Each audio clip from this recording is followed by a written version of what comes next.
welcome to another episode of Getting Hammered. I'm your host, Mary Catherine Ham. I'm here with my co-host, Vic Mattis of the Washington Free Beacon. We are your morning show for an hour. As usual in election year, there's plenty going on. In this election year in particular, there's plenty going on. So we will get to Tim Walz news. We will get to Kamala on the trail. We will get to Vance, not just on the trail, but on the tarmac, standing outside of Air Force 2. Kamala's plane. We will talk about Cori Bush, yet another member of the squad, meeting with some problems at the ballot box. And some folks are lost in space, which I feel like no one's talking about, so we'll get to that too. Before all that, how's it going, Vic? Hello, Mary Catherine. Doing fine. I had a question for you, which is, you do a lot of these family vacations where you're not staying at a hotel, but rather at either some sort of an Airbnb or somebody's home, right? You get together with like a family, large family, you get together, they will rent out one big house, that sort of situation. I don't know if this has happened to you, but it certainly happened to me, which is when I was in Connecticut. So I was in Jersey first, as I mentioned. Went up to Connecticut to my in-laws up in Essex. A lovely home on the water, like on a pond. But there was 10 of us. Okay. 10 of us in a house. And it's really a house meant for 4. So at some point in time, everyone's in each other's spaces. For sure. And I was only there for, I think, 3 days max. And in the 3 days I was there, the door opened on me when I was in the bathroom twice. And the first time, I think it was like my knees just, I see a head, I'm like, hello, sorry, I'm here, sorry. Now it wasn't full on, it was like on the side, but it's like around from the main bathroom door. But I'm like, sorry, I'm here. And then the second time was my wife, oh, sorry about that. And, hitting me in the door hits the knee. I'm like, what's going on? Because it's so small. And then is this like an old farmhouse sort of situation? Like no, it's a very modernish house. It was built in late 70s, okay. So mid to late 70s. But it's just, I think there's basically 2 bathrooms there, really. Yeah. For 10 people. And so, and then the other incident was, and they renovated the upstairs bathroom, which is lovely. And one of the guest room bathroom was not quite working. So there was it makes things tighter. My mother-in-law walked into the bathroom when I was in the shower. Okay. And it's a glass shower. And she said she's looking for her glasses. And so she goes, no, I can't see anything. Don't mind me. Don't worry. She goes, don't worry. Don't mind me. And she goes, not interested anymore. It's been years. I said, it's been years since what? But, she's, nevertheless, my thought is, if you go on one of these family trips, you're staying somewhere with a lot of people in a small space. And again, it's a nice sized home, but for the purposes of things like bathrooms, it's a little bit tight. You just have to, you have to check your dignity at the bathroom door. It's true. I'm actually at a stage of life where I've always checked my dignity at the bathroom door because I have 2 toddlers who can open doors. Oh, sure. And not only that, sometimes the better play is just to say, come on in, everyone. Because I've got 2 kids under 3 who can open doors. I could lock them out of the bathroom if I'm on the same floor with them. But if they know I'm going in there, they're going to cry outside the bathroom door. Yes. In which case, I'd rather just have you in the powder room with me. Yeah, while you're doing your business. We have a close relationship. It's fine. We share a microbiome. I created you inside my body. Like, I'm fine with that. Right. Obviously, the older girls, we don't have that same relationship anymore. Yes. But I am at a stage of life where it's just like, let's just do the thing. No, let's chit-chat while we're in here. I think if you don't have kids, it sounds horrifying. But if you do, I think we've all been there, especially, as you said, with little kids, where you're like, well, more so, I think, if you're a woman, less so if you're a man. Yes. Like, you'll just have to sit there because, and Kate would mention this, you actually want to monitor them at the same time. Well, that too, right? If you're in here, if you're in here, you're not doing any damage out there. So that doesn't bother me a ton. I grew up in a house with 1 bathroom, and then at one point when I had the little girls, lived in a house with 1 bathroom. I later sold that house, and people would come to look at the house and ask, "Is the listing correct? There's 1 bathroom?" And I was like, "Yep. This is a 100-year-old house, and there is 1 bathroom."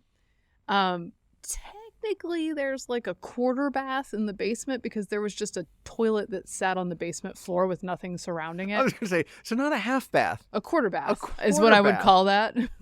Maybe an eighth bath. It was just a toilet in the middle of the basement floor that you could use, I guess. We did not choose to use it. It's on the floor. Mm-hmm. So it's not even a throne per se. No, it was functional. Oh, okay. But it had no enclosure. Oh, yeah. You're just out there. Yeah. It was strange. Anyway, so okay. You don't list that in the real estate listing, it turns out. No, it's actually... your quarter bath. It's the quarter bath raises more questions than answers. We have a dungeon potty. Would you like to see it? Well, anyway, that's my only thought I had for this show. I get it. How are you? I have to say there's a lot of online uproar about Airbnbs these days. Uh-huh. And people love telling horror stories. And yes. They're intriguing. Well, and I have hosted Airbnbs regularly in the past, and I'm so nice to my renters, and I'm thinking maybe I should try something different. Mm-hmm. Because like a hotel. The stuff no. Oh. To my I'm kidding. I'm not going to treat my renters badly, but like people talk about, being charged a cleaning fee and then also told to clean the house thoroughly on top of the cleaning fee. Oh, yeah. It's all they sort of want to get by without having a house manager mm-hmm. or a property manager, or managing it themselves. So they ask guests. It's in the contract to essentially turn the house for them, which is not fair. And for that's a something renter. that they have to sign. Right? Yes. Yeah. And so the sort of the checkout list has become this tyrannical, insane list of things you have to do. Oh. But I think a lot of younger folks, couples and single people say, oh my gosh, hotels are obviously the way to go at this point because economically they're about the same and you get somebody who cleans your room and you don't have to worry. It's no muss, no fuss. But the Airbnb is really a family situation. Right. Airbnb is where you get the full house. Airbnb is where you get 4 bathrooms if you need them, right? So that's ideally a very nice house. Yes. And those, I've always had pretty good Airbnb luck. I have not had ones that were super disappointing or owners that were rude to me or made me do insane things, but I do see some horror stories. I'm like, oh. Well, I've never done it, but Kate did one recently. I think it was Verbo or Airbnb. I'm not sure which one it was, with some of her lady friends who out in near Luray, actually. Oh, nice. And I was surprised because she said, they're going to do some cooking there. And I said, well, do you have to bring all these pots and pans? She goes, no, that it's like a kitchen. They'll have pots and pans and stuff. I'm like, whoa. This is one of the perks of my Airbnb is that it does have a well-stocked kitchen. That's nice. So you can just get to cooking in there. Yeah. So I did want to add, I saw an Instagram reel today where a mom was saying, and she's correct, that children are just oblivious, right? So if you're a parent and you're bringing in 8 bags of groceries, like slung on each arm, 4 on each arm, so that you can get them all in one trip, and you've got kids with you, one will flag you down and you'll turn around and they'll be waving a water bottle in your face and saying, Mom, can you carry this for me? And that is true.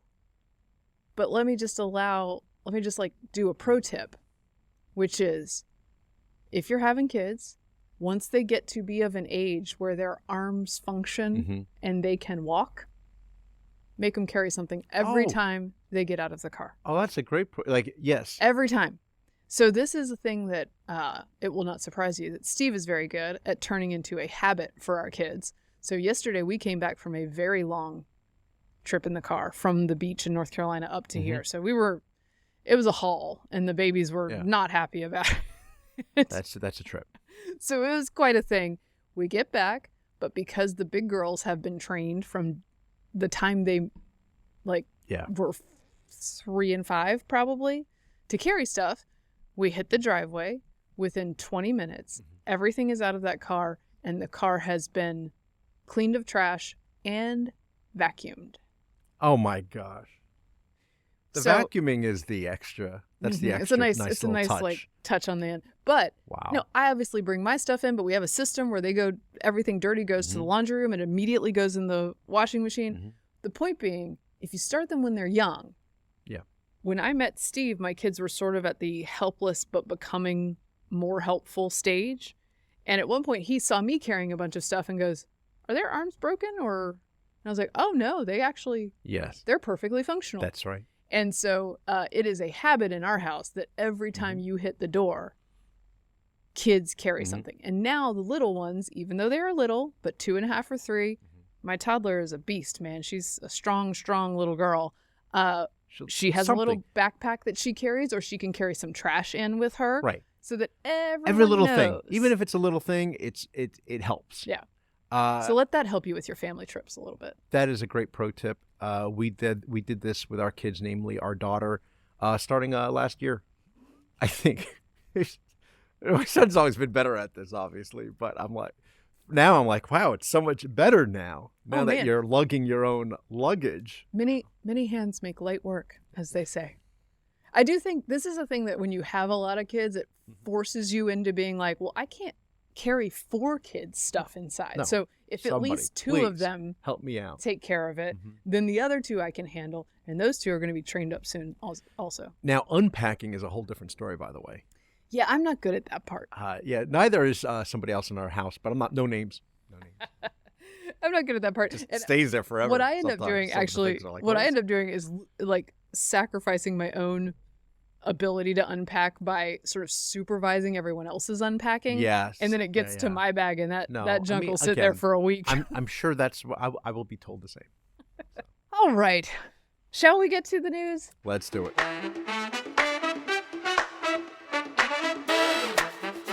All right. So last time we talked to you guys, we were introducing the idea of Governor Tim Walz of Minnesota as the ticket mate to Kamala Harris. So this is fun, just like a whole new ticket. It's a brand new ticket. Brand new ticket created by themselves. Yeah, just sort of like on a whim. Yeah. On a whim and no votes. Right. Here we are. Born from Zeus's head. Yeah. A fully formed ticket. Directly into the White House. Sorry. And now we have some I think we did the other show now, by the way. Now we have some. What does that mean? And we'll explain later. Go ahead. So now we have some 90 days until people vote, except not really, because people will start voting earlier than that. 90 or and less. 18 of the days or so, we're creeping up on 20 days since she was named the presidential nominee. Coronated. 0 questions. 0 press conference. 0. Now, okay. Let me stipulate, if you want to get technical about it, she was tossed a question on the tarmac when the American prisoners came home that was basically like, "How great do you feel, Madam Vice President?" So that's the one question she's gotten. This is getting appalling. Now, do we assume that we have to assume, right, Mary Catherine, that behind the scenes they're all clamoring to get the interview with Kamala? They're saying, we must ask her questions. This is unacceptable. Because I know they're not really saying it on a lot of the other networks. I mean, on Fox, of course, it's 24/7. It's a countdown, really, or a count up, if you will. But they haven't mentioned it as much on the other networks. But I'm assuming behind the scenes, there's like, this is unacceptable. See, here's the thing about journalists is that you can see the behind the scenes out in front of the scenes because they tweet all the time. Yes. And they are not interested in fellow journalists saying even gingerly that she should take questions. Like the attacks that the few who have said this have gotten in their replies from partisans, from ideological pundits, from anyone left of center, some other journalists, is just like, hey, calm down. She's doing a rollout, okay? She's got a rollout to do, and when she gets done with the rollout, maybe then we can ask some questions. It's like, what? Why are you respecting the rollout? The rollout, by the way, the rollout takes 90 days. They're like, well, we wouldn't disrupt her while she was in the process of becoming the nominee and then naming a vice presidential nominee. Maybe later. And they can interview other people in their orbit in the meantime. So today, for example, I saw on CNN, Jim Acosta was interviewing this woman who was a friend of the governor's, Governor Walz. And so he talks about, the questions about military service, or they're attacking him for different things in Minneapolis. How does that make you feel about your friend? I mean, he said that, your friend. How does it make you feel? How does it make you feel? It's a hard-hitting question. Wow, that's big stuff. I saw that Bob Costa interviewed Joe Biden the other day. You want to hear some of the tough questions he's getting? This is CBS News, Bob Costa. Here we go. All right. You got a crack at the president. Let me quickly go over his schedule. Did I mention this to you? That Tom Bevan tweeted his schedule. This is Real Clear Politics. Tom Bevan, and he says, this is what Biden did this week. 1 phone call on Monday, nothing Tuesday or Wednesday, 1 phone call and a ceremony on Thursday, and then off to the beach house. And he notes correctly that any employee or CEO who did this would be fired, and Biden is the leader of the free world working 10 hours a week. What a gig. It makes you think that, you know how often we think, well, I can't do this job or I can't do that job, particularly making hard decisions as president of the United States. But if the job was exactly as you just described in terms of the hours put in, I think I could do it. Yeah. If they let you. You know, my only concern, of course, well, I would have reinstated Christina Comerford as the White House chef. I'd say you can't retire just yet because she's fair. Great Filipino chef, by the way. And the second thing is it true that you could just, like in the movie Dave or whatever, just order whatever you want and they'll bring it up to you? Can they just do that, or is it like a set menu? You probably could, but if you did it too often, it would be a jerk move. Okay. Don't you think? Yes. A real quick story, by the way, and I might have told this before. Jacques Pepin, the great French chef, had said when he was the chef to French presidents, at some point during the 50s, there was a big turnover of presidents. And it's like, it's like every month there's somebody new. Who knows Not what really the French do? Right. Yeah. It was so crazy. So at some point in time, it was like the chief of staff who basically commandeered operations, and including Jacques Pepin as his personal chef. And you know what he would do? He would come in with a very complicated French cookbook and just point to things like, I would like this tonight. And he'd look at it and it would be some insane recipe. And he said it finally stopped after like several weeks because the guy got gout. It was so rich. Okay, sorry. That'll take you down. All right. Yeah, no, so the president is basically doing like a stay-at-home mom side hustle. He's working remote. It's like, hey, if you ever wanted a flexible schedule, spend time with your kids, but still make a full-time salary, follow me here. I'll give you my Instagram Live. Right. How do you do it? Session on how to join. So anyway, you get a crack at the president. You get to ask some tough questions. Here we go. Are you confident that there will be a peaceful transfer of power in January 2025? If Trump wins, no, I'm not confident at all. I mean, if Trump loses, I'm not confident at all. Which one was it, Mr. President?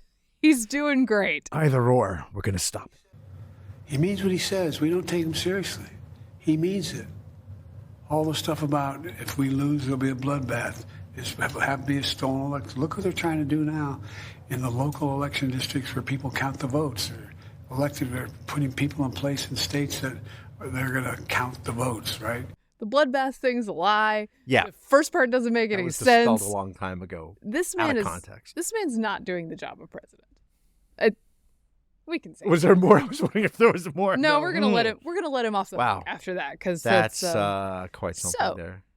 We're gonna do the Walz announcement speech as well. They did a rally together, sure but did. I want to in Philadelphia, which was pretty raucous. But I want to play Kamala on the Trail. I believe this is in the Midwest. I don't know if it was maybe in Detroit at her Detroit rally. Okay. Here she is talking about, I don't know, how things are going to be. We believe in a future where we lower the cost of living for America's families so that they have a chance not just to get by, but to get ahead.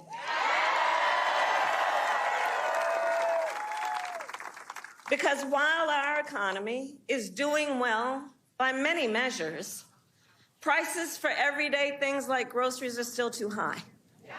You know it and I know it. You know, when I was Attorney General, I went after price-fixing schemes. And when I am president, it will be a day-one priority to fight to bring down prices. I will take on big corporations that engage in illegal price gouging. I will take on corporate landlords that unfairly raise rents on working families. I will take on big pharma and cap the cost of prescription drugs for all Americans. will continue to bring manufacturing jobs back to America. Does she know she's in office right now? When she takes office, when she becomes president, because right this now will be a priority. She is, whatever administration is, the last 4 years, by the way, when prices, I don't know who caused that, but she's going to bring it down. I like that at a Harris rally, these are your allies. Yeah. She's like, grocery prices are too high. And the whole crowd is like, Yeah, it is. How did Trump do that when he was in an office? I would just take that little clip and turn it into an ad for Trump. I'm glad she admits it, because there was it and I know it. You remember at a time when they denied inflation was going to happen, and Joe Biden had all these economists, prize-winning economists, saying it's not going to happen until it happened. Border's not a crisis. Inflation wasn't going to happen until it does. The second thing I thought about in that speech is the price gouging. It's it's that very sinister egg farmer producing cabal. Well, and it just occurred to him to raise prices, right? By the way, egg farmer producing. Thank you. It just occurred to him to raise prices. This is the thing I always like about them saying that this has nothing to do with the trillions of dollars they dumped into the economy. No. PPP. It's COVID. During the Trump years, egg farmers didn't occur to them to be evil. Mm-hmm. But then when Biden took over, egg farmers and pig farmers and all the farmers were like, aha, the thing we can do now is make more money if we just raise prices. Yeah. It wasn't because they have to feed their animals feed that's now more expensive, and all the inputs are more expensive, and the gas is more expensive to transport your goods. No, none of that. It's just that the gougers, they got mean. Yeah. They got mean right at the right point. Yeah, mean and greedy. Yeah, mean and greedy. Well, at least she can put a couple sentences together, as can her running mate. Okay. Governor Walz. I'm going to play a little bit of his opener. And he's introduced to the rally in Philly. Like all regular people I grew up with in the heartland, JD studied at Yale, had his career funded by Silicon Valley billionaires, and then wrote a bestseller trashing that community. Come on! All right. I'm going to give you the George McFly laugh on that one. Yeah, we're gonna get into that. Let me start with the good points. First of all, a lot of people on Twitter doing some weird stuff about him being like their dad. Oh, sure. Him being a friendly uncle. There's a lot of flowery language. There's a lot of flowery language about what Tim Walz means to people. Look, he is a rural coded person. Mm-hmm. He hunts. Right. He has coached football. Right. I believe that he understands football and could have a conversation with you about it. That's a thing that some politicians can't do. He can probably drive a stick shift, right? These are things that I trust that Tim Walz could do. He also, to me, reads like the guy who goes hunting twice a year so that he can then tell you he has guns, so he can tell you which guns you're allowed to have. That's his thing. It inoculates him. How many times have we seen that character? Oh, sure. In American politics. Do you remember John Kerry in the orange vest? Yes. Oh, God. I think what are they going? Pheasant hunting? Well, and this is the thing. He carries that off, right? Yeah. He can do that part. I will also say he is an affable speaker. He comes across jocular. He comes across comfortable. I think those are important things. I don't think this joke is good. Yes. So, Mary Catherine, a couple of things. One, it's interesting that he goes after. He makes it sound like the book Hillbilly Elegy is bad. It's very suggestive that he was in it for the money or something. Right. When in fact it was when he was in college where he was urged to write this book. Well, because he has a very good story. Right. He has a very good story. That's the part that. Even if, and I have plenty of issues with his policy preferences and his ways of changing his ways since the days that he wrote that memoir, but you can't really read the memoir and come away thinking, oh, this is a negative dude, or this is a negative story. And I'm sure they want so badly to find out that it was fake. that it's Rigoberto Menchú. So for funny anybody that who you knows should that say reference. that, because what they did is they made up something fake. Do tell, Mary Catherine. So this is a reference to, and I'm going to keep it sort of cleanish. For if you guys have kids listening. Just origins. Someone on Twitter created a fake page of his memoir, of J.D. Vance's memoir. And in that, and I think I might have explained this on the podcast before, but I'm going to keep it sort of PG. In that, there's a passage about how he took liberties as a young man with a couch. And the left has taken to making a lot of jokes about this. It became a meme. Several sitting senators did sort of a trolly video of themselves sitting on a couch talking about J.D. Vance. It's become an online joke. Right. Except it's not really a joke, and the number of people who believe that this is a real page in the memoir is not small.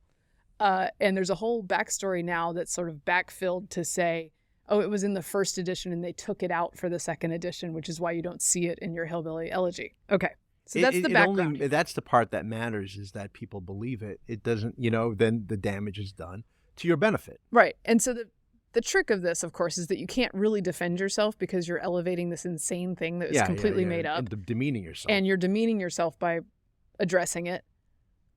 But now the vice presidential candidate has made a joke about it during his intro speech. It happened. Oh my goodness. And I just think it's dirty pool. Like, this is just bad. And I wonder where all the misinformation reporters are.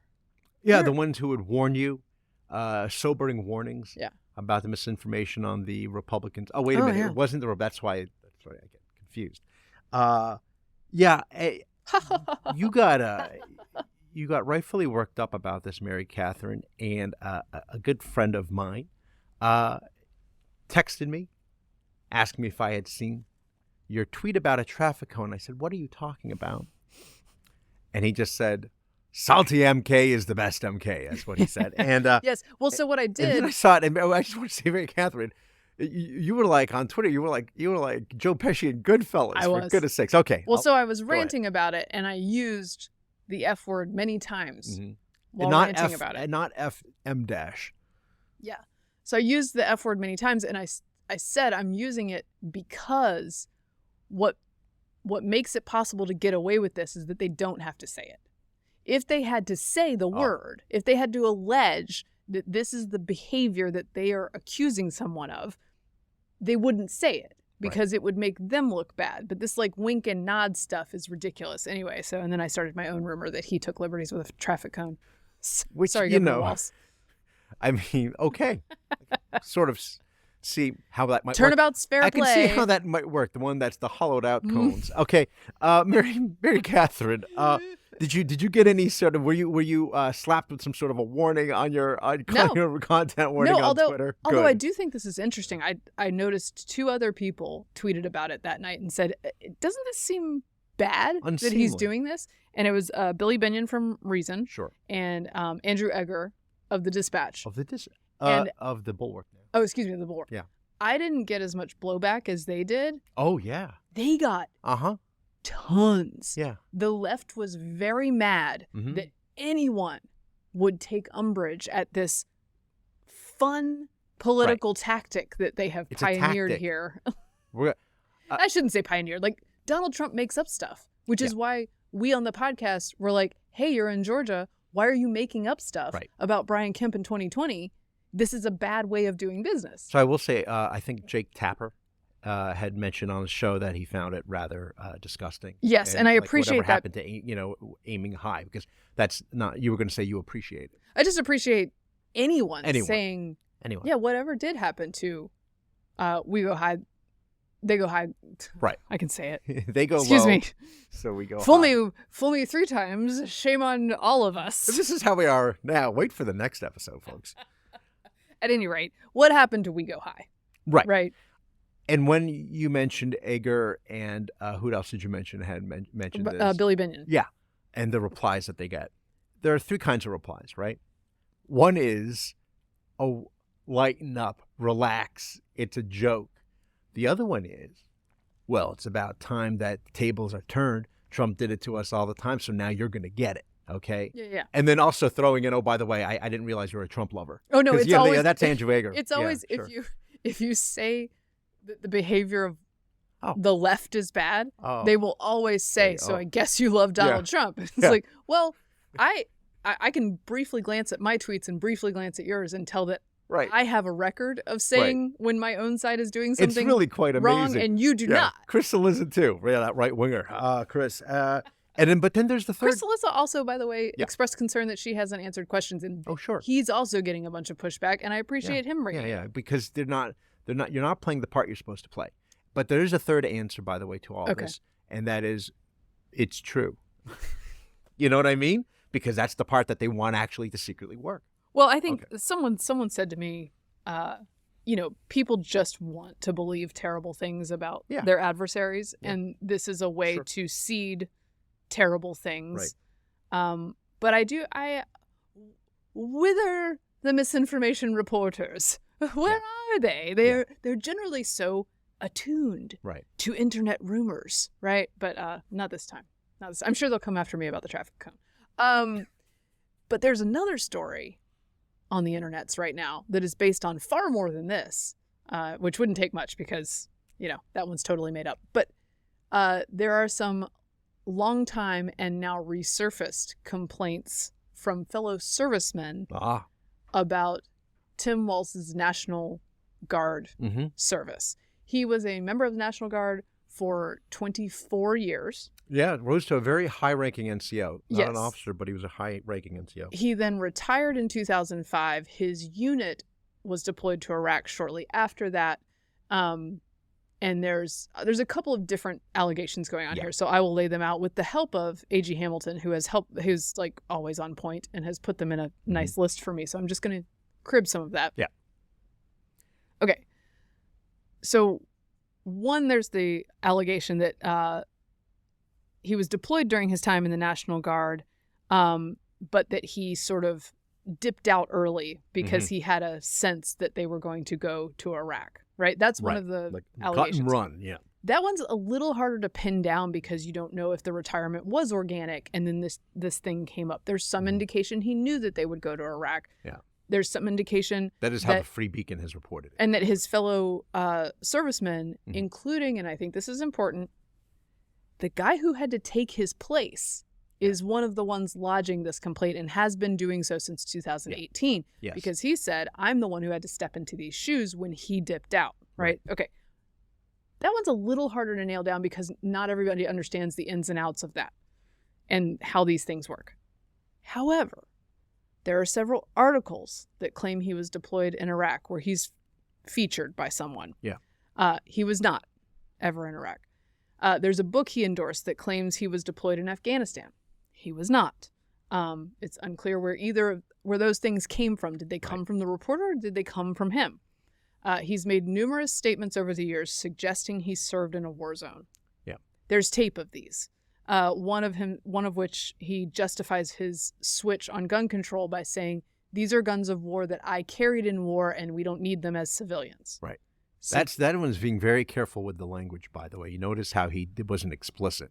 So it's not as bad as, say, Joe Biden saying that Beau Biden died in Iraq. Right. Okay, yes, so it's not that level? It is different.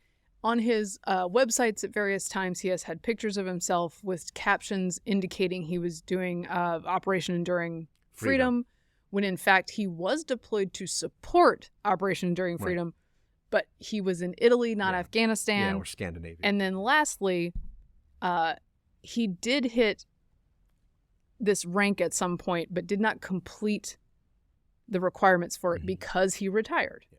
He didn't complete the requirements for his last rank. So he was back down to the former rank when he retired. But his website to this day has the higher rank on it. And I'm quite certain Tim Walz knows what his actual rank was when he retired. And just tell us, but to my mind, like, all of this is meant to give us an impression. Right. That's right. So, I mean, early on, I think he was rather fast and loose with the facts. But as he progressed professionally, politically, I think he was obviously more mindful about the ramifications of making that kind of a suggestion. The Operation Enduring Freedom thing, for example, talking about helping with the effort. Had he just said it in another way, nobody would have gone after him about it. It would have been a non-issue if he was just slightly more, specific, saying he was helping in these other theaters, the operations or whatever.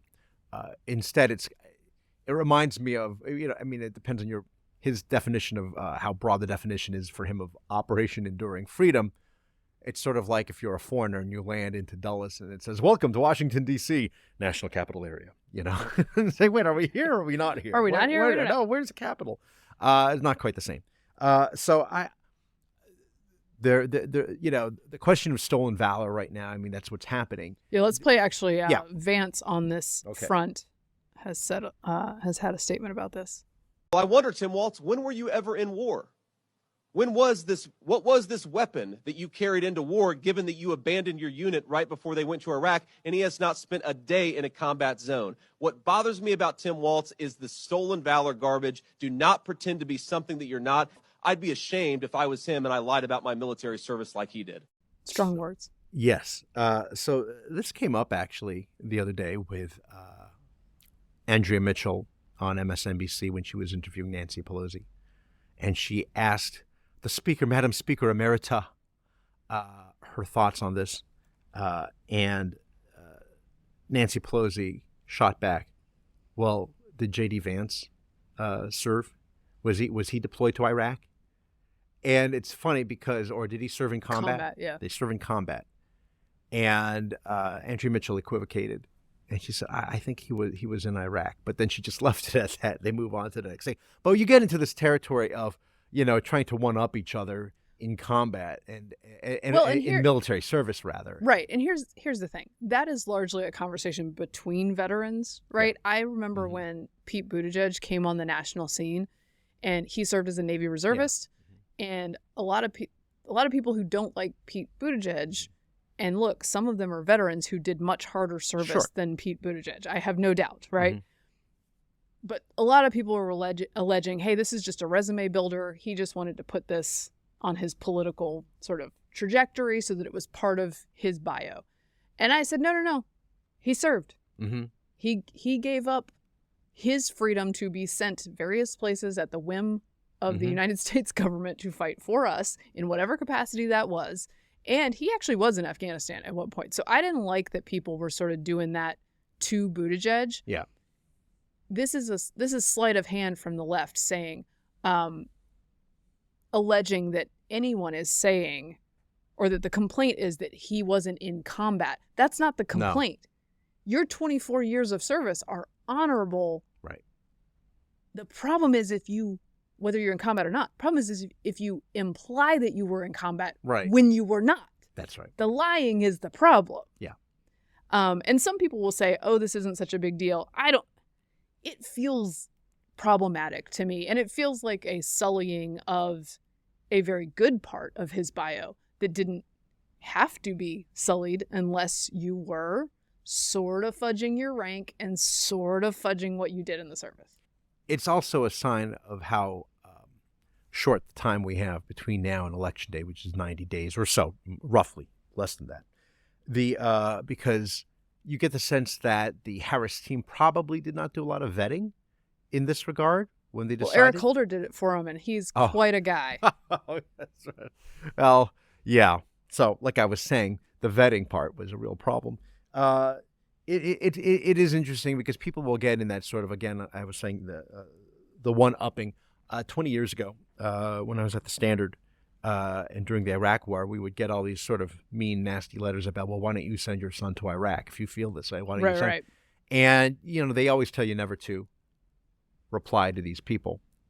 And every now and then I'll make the mistake of replying anyway. And I never said anything to anybody, but I'll be like, well, actually, so-and-so's son is in the military.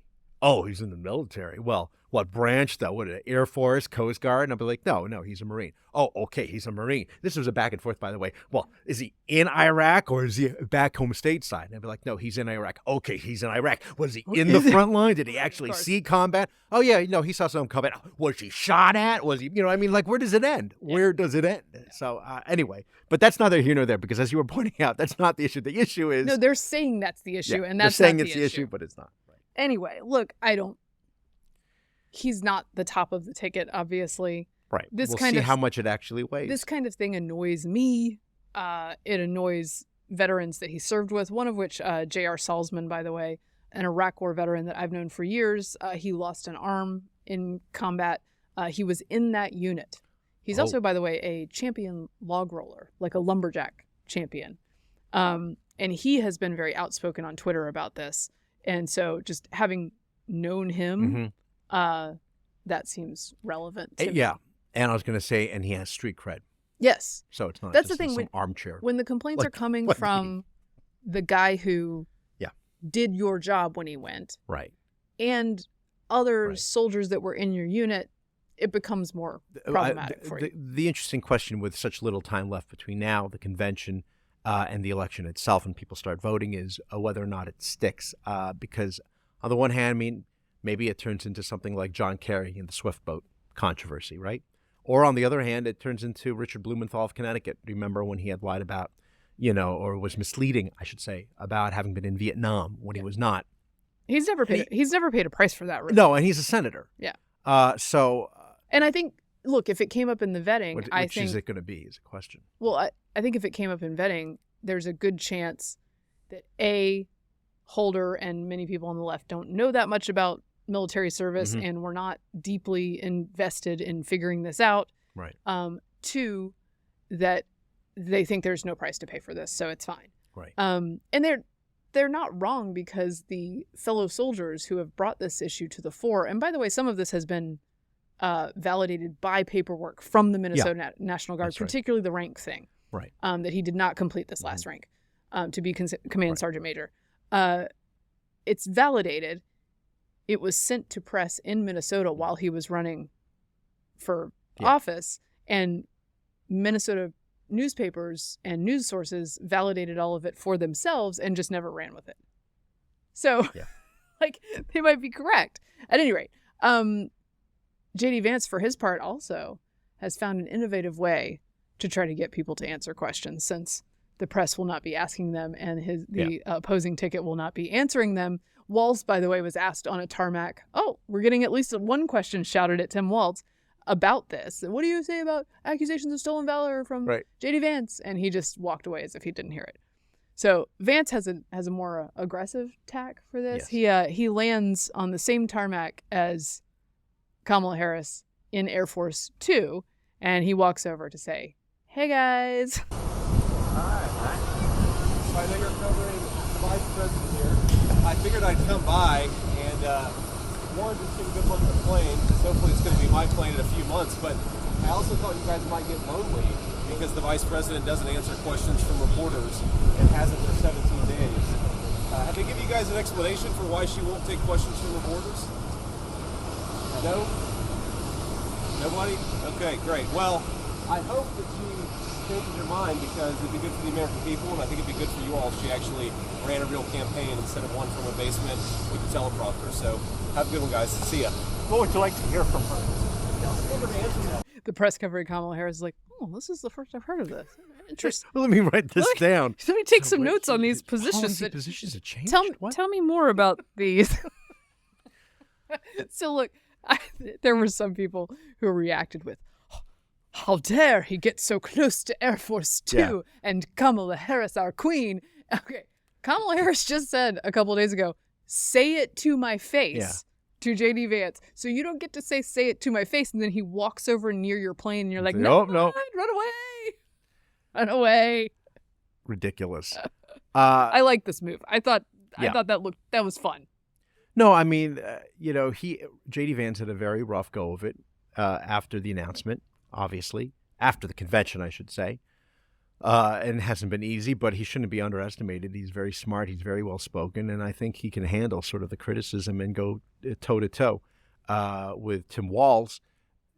I did want to bring up one thing about Walz, which was a story in Politico regarding the chemistry test, as it were. Oh yeah, the chemistry test between Kamala and how it went with her and Shapiro, and then how it went with her and Walz. We don't know about Shapiro, but we understand about being told that he was overly ambitious, possibly by John Fetterman. But in the Tim Walz case, this is how Politico explained it per an anonymous source. Okay, I'm just going to read this for you. Okay. In the dining room of the Naval Observatory on Sunday, Tim Walz sat across from his soon-to-be running mate for the biggest interview of his life. His message to Kamala Harris and her vetting team was one of deference. Quote, "I'm at the end of my career. This is not about me. This is about America's working families." Okay, I'm just going to stop there. The next question was, can you list me one of your greatest faults? And I believe he said, I just work too hard. He works so hard. That's my, I just wish I was more selfish with my own time instead of giving it to whoever hires me. See, here's the thing. I do think, and actually, speaking of which, Tapper pointed out on one of his panels that Walz and others have the same position on Israel as Shapiro does, but Shapiro's the one who's passed over, and how that's interesting. Perhaps it's because he is Jewish. He pointed that out. The plot thickens. And his fellow panelists said, well, he was very tough on the protesters for being anti-Semitic, and Tapper goes, well, he was tough on the ones who were anti-Semitic, right? The behavior that was anti-Semitic. Yeah. So, but I do think there's I would not be surprised if there's more at play here, including the fact that she was afraid Shapiro would outshine her. Oh, I think that's, she is. It could be multiple reasons, obviously. She's not a comfortable speaker. She's not comfortable in this position. Insecure. She has a well-earned case of imposter syndrome. She hasn't earned a single primary vote. And I think that would make that uncomfortable for her. He's quite a good speaker. He's like a star power kind of guy. But so both things were likely at work there. There's also this. We're just doing full-time Walz vetting. I noticed. Thanks for listening. No, but I think he's. Yeah. Honestly, he's a more interesting character than Kamala Harris is to some extent. Yeah. Partly because he talks in public and she sort of just garbles every now and then. Not as. Is she really not going to do an interview, by the way? I think they're going to wait till after the convention. The reporters are going to be like, well, she's still doing her rollout. It lasts till after convention, and then we'll get to her. But here's Walz on free speech. I love this one. I think we need to push back on this. There's no guarantee to free speech on misinformation or hate speech, and especially around our democracy. It sort of depends on who gets to decide what is misinformation. If they do. He was a social studies teacher, by the way. Did you cover civics, my dude? Did you cover civics? Okay. So that's what's going on in the campaign. I feel like there's so much. There is. And we didn't talk. And yes, you talk about him being the lovable uncle, cuddly folksy,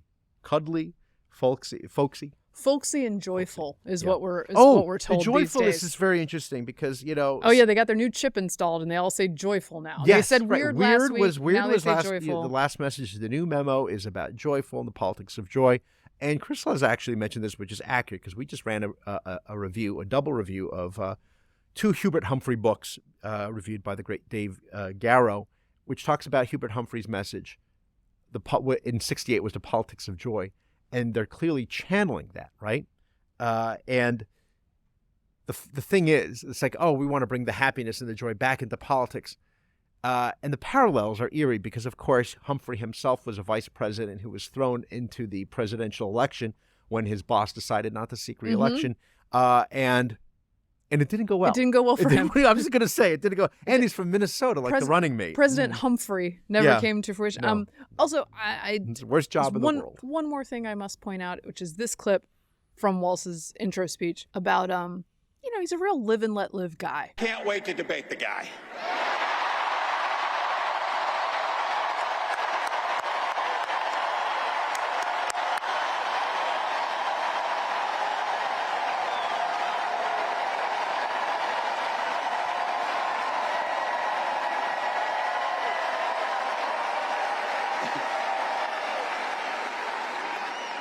That is if he's willing to get off the couch and show up. So. In fact, Governor Tim Walz during COVID set up a hotline for neighbors to snitch on each other for gathering in too large a group for the government's taste, for going to church, for playing sports together in ways that were unapproved by the state apparatus. I truly can't think of anything that refutes that clip and his claim more clearly than what he did as governor. Again, COVID tyrant through and through. We here at Getting Hammered are doing the work of the Oppo research because that's all you have to do is play the clip of him saying, mind your own darn business. And then the next clip is the snitch line. Yeah. And by the way, people use that. People use that line. So a former colleague of mine, she told me during COVID, her family up in Michigan, that some neighbor called because they thought there were too many cars in front of the house. What's going on in there? What's going on in there? Of course they did, because they were given license to be tyrants by their tyrant governor. Yeah. All right, one last piece of Oppo on a lighter note. Okay. 3-year Letterman, famous youth football coach on Twitter. This is a satire. Oh, yes, 3-year Letterman. 3-year Letterman has this to say. I am demanding an immediate answer to this by Tim Walz. No, I am not talking about the National Guard thing. I've lied about being a state trooper before to get a free beer, so I'm not one to judge. Winning a state championship as a head coach in a state as pointless as Minnesota is bad enough, but to do so as a defensive coordinator and then claim credit for the championship is of a level unthinkable stolen valor. That's I funny. demand an immediate statement. He did coach a football team that went from winless to state championship, apparently. But 3-year Letterman has some thoughts about that. Yeah. So defensive coordinators, yeah. Oppo with the 3-year Letterman. Okay. We forgot to mention Cori Bush. Yet another Push in the Bush, by the way, a great song by Musique. It's Jennifer, look it up. It's for real. It was a disco band named Musique, and the lyrics are great. Maybe Mary Catherine can look it up and read the lyrics on the next episode. Okay. Yes. When we're doing a full traffic cone couch push. The whole deal. It's show. Okay. It's the vibes episode. Cori Bush lost her primary to a Democrat in Missouri. Progressive Democrat, one of the Congress's most vocal critics of Israel's policy. This is MSNBC reporting toward Palestinians and its assaults on the Gaza Strip. Lost her primary Tuesday night after a pro-Israel group spent millions attacking her and boosting her opponent, St. Louis County Prosecutor Wesley Bell. Let me translate. Wesley Bell noticed that voters might not like her positions and ran against her, and then he won. He won. Bush, who was seeking a third term for Missouri's 1st congressional district, is the second of the progressive squad lawmakers in the House to lose a primary after pro-Israel groups poured money into their races. As you know, they spent $0, right? Yeah. The other side doesn't get any money at all. No special interests. George Soros, whoever, they don't get hard-earned. Yeah. Nothing more than that. At any rate, that's 2 squad members down. Yes, 2 down, 2 to go, I guess. But the ones who are there are they're going to be tough ones to defeat. Wesley Bell, again, a black Democrat, defeating some. They're trying to turn this into some bigger thing. But as you mentioned, it's pretty easy to tap into the sentiments of those constituents who probably felt that what Cori Bush was doing was a bit much. Not to mention her past as part of this sort of church that claimed to heal people over the phone. Well, and she also gave bring people from the dead.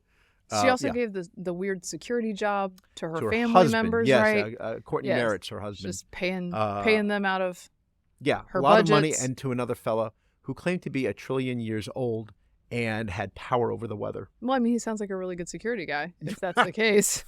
I wish I had that power. Here's a little bit of her oh boy, non-victory speech. Mm-hmm.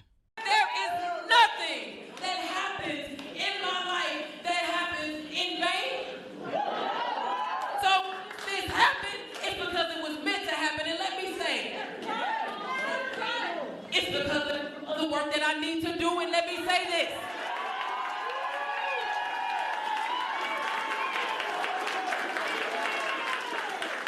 AIPAC, I'm coming to tear Okay, cool. Sounds normal. That's it's not so veiled anymore, really. No. Again, I'm reminded of the former Congresswoman Cynthia McKinney, who was shared similar ahead of her time politics on this. Yes, and when she was defeated, her father said it was very obvious who to blame, and he just spelled that out. He said JEWS. Oh, yeah, and in case you're not sure what that was, it was the Jews. Okay. Do we have any more topics? Taylor Swift. Oh, yes. That's I do want to talk about this briefly. Ahead. Okay. Go ahead, briefly. So a series of concerts in Vienna was canceled over an alleged planned terrorist attack. Yeah. Organizers have canceled 3 Taylor Swift concerts in Austria after authorities said they foiled a terror attack planned for the Vienna leg of her Blockbuster Eras tour. This is CNN reporting. The extraordinary decision, which could come at significant cost to Vienna's businesses, has devastated fans and renewed focus on the vulnerability of huge concerts as soft targets for terror networks and spree killers. Swift was scheduled to play 3 shows in the European city from Thursday to Saturday, which have all been canceled. And then I believe it's 3 teenage subjects aged 19, 17, 15 were questioned in connection with the alleged terror plot, according to the country's Director General for Public Security. Those arrested were in contact with other individuals who knew about the plans, they said at a press conference. It sounds like the threat was neutralized. A 19-year-old quit his job on July 25th, saying he had something big planned. Meanwhile, a 17-year-old who was arrested in Vienna on Wednesday afternoon had recently broken up with his girlfriend. We're Right. What we don't know the nationalities of these young men. Okay. Everybody's trying to figure this out, because certainly the oldest one had been radicalized and pledged his allegiance to ISIS. Okay. That much we know. Is it an Austrian who did this, or is it somebody from outside the country, from perhaps somewhere else, who is there wanting to do this? Your thoughts? I think it's a bad precedent to let the terrorists win. Yeah. In this case, if the threat is neutralized, if you've got people in custody, if you feel like you've got your hands wrapped around this thing, beef up security at the venue and go through with the show. And I don't just say that so that the Swifties don't come after me, but the Swifties are in Vienna already. Right. People flew there, Yeah. landed. As they go, because they go around the world, some of them. They found out, no, people flew from here to Vienna and find out that it's canceled when they get there. So I think it's a bad precedent. It's also not just because my friend Guy Benson was going to one of these shows. He actually was. Not the one there, though. Not in Vienna. He was going to go one in Vienna. It was so funny because goodness. he was asking me for advice because he was going for a work trip to Vienna. And he happened to be there when this concert was going to happen. And he said, I found reasonably priced tickets. I'm not a huge Swiftie, but I'm not a hater. Should I go see this, legendary tour? And I was like, yeah, man, for a couple $100, sure. Go to the thing. So he bought Taylor Swift tickets, and then the show disappears. This happened, right. But I also think he made the point on Twitter that now you've got, talk about a soft target, now you've got mobs of sobbing Swifties all around Vienna crying and singing together because they didn't get to go to this concert. Yeah. And it's like, how is that more safe? Yeah, now that this other thing... Well, here's the other thing. Now that they seem to have, diffused the situation and they have the perpetrators, unless you're worried about copycats, wouldn't it be great if she just appeared, and did this now? But, Taylor Swift is obviously not the specific target. It's not like the movie The Bodyguard.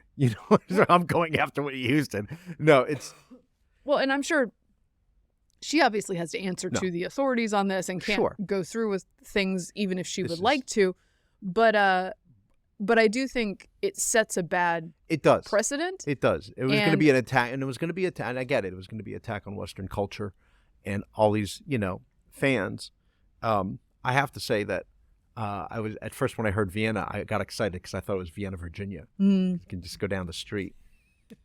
That's where I'm going to have my meeting in Vienna, Virginia. So we can all go there and light a candle together. It's also when as listeners of the show know, when I lived in Vienna, I had to register with the police because I was going to live there for a year. I don't know how it works for these people now.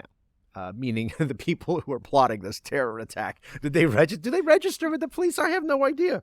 And it was at Ernst Happel Stadion, which is the soccer stadium east of the city near Prater, which is the big Ferris wheel. So there's that. But you did mention, Mary Catherine, that they the fans who were upset, they ended up singing out in the streets. Yeah. You know what I have to say about that? What? Well, the best concerts in life are free. Okay. Is it the best people in life are free? The best friends in life are free. What is it? I don't know. The song.